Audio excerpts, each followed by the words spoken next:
Hi, I'm Ray, the anti-oppressionist, and today we're going to be talking about Disney movies, how we can have some critical conversations to inspire change in domestic violence.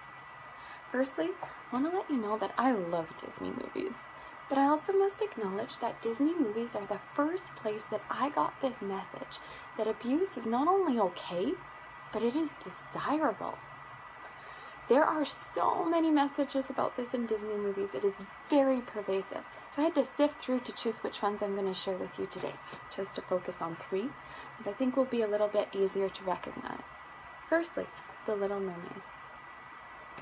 You'll find true love, and you'll find your Prince Charming. All you have to do is give up your voice. Disney life lesson number 1.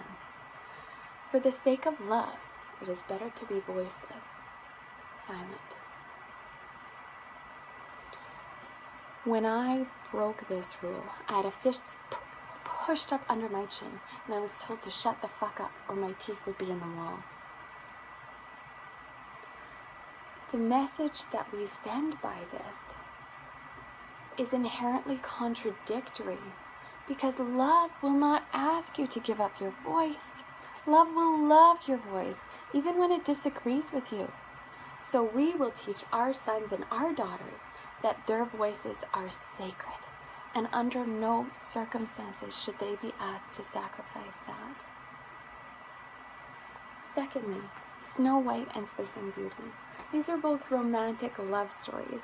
Both of these women are sleeping, and in order to be saved, they must have true love's first kiss. Both of these women are unconscious. Both of these women are unconscious. And in order to be saved, they must be sexually assaulted. And the next logical step after they are sexually assaulted is to marry the man that sexually assaulted them. Disney life lesson number 2. Sexual assault is okay if it's by somebody that loves you. My husband and I have been separated for 4 months. He has asked me over a dozen times for a kiss. Over a dozen times I have said no. But sometimes he attempts to make an opportunity for himself, so I've gotten good at dodging out of the way. But there has been a time where he caught me off guard and he kissed me on the lips. And I pulled back, and as I had this shocked expression on my face, he said to me, "Because I love you." In my head, I screamed, "No! If you loved me, you would respect that I said no. Love does not violate my wishes. Love does not violate my boundaries. Love does not violate my body." But on the outside, I was silent. Snow White and Sleeping Beauty would have been proud. But we don't want our daughters to be like these princesses, and we do not want our sons to be like these princes. So we will teach our sons and our daughters consent. Thirdly, Beauty and the Beast. At the start of the movie, the Beast is aggressive, violent, and threatening. And Belle responds with love and kindness and compassion, and eventually the Beast is inspired to change and become Prince Charming. Disney life lesson number 3. If someone is abusive towards you, if you love them enough, they will change. In reality, abuse works out precisely the opposite. Imagine this, you're out on a first date. Things are going well, the conversation is lovely. You feel attracted to this person, there's a little bit of fireworks, and then they reach over across the table and they slap you across the face. Are you going to go on a second date with them? Probably not. And abusers know that as well as you and I.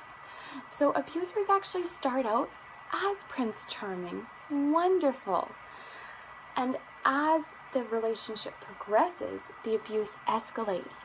Typically, a huge increase seen along with increases of commitment, either moving in together, getting engaged, getting married, getting pregnant. The physical abuse began in my marriage during my 2nd pregnancy. Did you know that the leading cause of death in pregnant women is homicide by their intimate partners? The number one reason why women die here during pregnancy is because they are killed by the person that's supposed to love them. My husband started out as Prince Charming. He used to write me love poems. By the time I left, it was death threats once a week, sometimes more. And the irony is that his death threats were almost poetic. You are an oxygen thief. One day your death will be on my hands, and I won't even feel bad. A greedy monster like you? Who would feel bad? So we will teach our sons and our daughters to walk away from unhealthy relationships. If it was possible to love somebody enough for them to stop abusing you, then my husband would have stopped abusing me. And we will teach our sons and our daughters that love, as much as they love someone, it will not change them, because they are not responsible for another person's actions. So in conclusion, watch Disney movies, enjoy them, indulge in them, but also talk about them, because they are sending some very strong messages that just might stick if left unchallenged. Thank you.